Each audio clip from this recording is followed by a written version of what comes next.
의미 없는 걱정. 옛날에 장터를 떠돌아다니며 재주를 부리는 아버지와 딸이 있었습니다.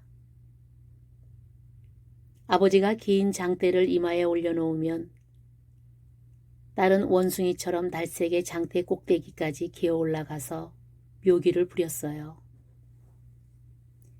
위험천만하고 아슬아슬한 묘기가 끝나면 구경꾼들은 환호하며 이 부녀에게 엽전을 던져주었습니다. 하지만 아버지는 늘 장대 꼭대기에 매달려 위험한 묘기를 하는 딸이 걱정스러웠지요. 하루는 아버지가 딸을 불러 앉혀놓고 말했어요. 얘야, 우리는 서로를 잘 돌봐야 한다. 너는 이 아비를 돌보고 아비는 너를 돌봐야 해. 그래야 이렇게라도 우리가 먹고 살 수 있지 않겠니? 내 말 알아듣겠지? 그러자 딸이 대답했어요. 아버지, 전 그렇게 생각하지 않아요. 우리는 각자 자신을 잘 돌봐야 해요. 아버지는 아버지가 돌보고 저는 제가 돌봐야 해요. 그래야 우리가 먹고 살 수 있답니다. 딸의 말을 이해하지 못한 아버지는 고개를 갸웃거렸어요.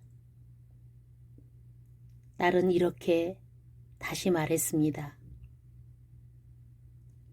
제가 위에서 고개를 부릴 때 아버지는 오직 아버지 할 일에만 집중해야 해요. 아버지가 아래에서 균형을 딱 잡으셔야 저도 마음 놓고 장대를 오를 수 있으니까요. 저 또한 장대에 오를 때는 제 할 일에만 집중할 거예요. 그래야 아래에 있는 아버지가 안전하니까요. 우리가 하는 걱정 대부분은 내 것이 아닌 경우가 많습니다. 내가 어찌할 수 없는 것들을 걱정해봐야 아무 소용이 없는데도 마음 한가득 풀 수도 없는 걱정거리를 안고 부정적인 에너지의 소용돌이에 빠져 허우적거립니다. 다 큰 자식의 앞날을 걱정하는 부모님이나 실연의 아픔을 겪는 친구의 일을 마치 자신의 문제인 양 해결하려 드는 사람들처럼 결국 당사자가 아닌 이들이 할 수 있는 것이라곤 걱정하는 일 외에는 아무것도 없으면서 말이지요. 아무리 내 앞에 닥친 문제라 해도 이미 내가 어찌할 수 없는 일이라면 그건 걱정할 이유가 없는 일입니다. 정말 우리가 가까운 사람들의 행복을 원한다면 우리가 해야 할 일은 오직 자신의 행복을 스스로 책임지는 것뿐입니다. 장대 위에 매달린 딸을 걱정하느라 아버지가 자신이 해야 할 일을 놓친다면 아버지의 걱정이 오히려 딸을 위험에 처하게 할 수 있으니까요. 비행기 추락사고가 났을 때 어린아이를 구하려면 보호자인 엄마가 먼저 산소 마스크를 써서 정신을 잃지 않도록 해야 하는 것처럼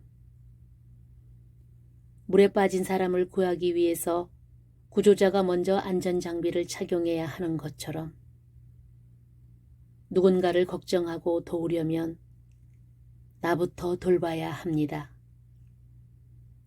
나는 내 일을 잘하고 상대는 상대의 일을 잘하고 그래야 함께 걱정의 소용돌이에 말려 들어가지 않습니다.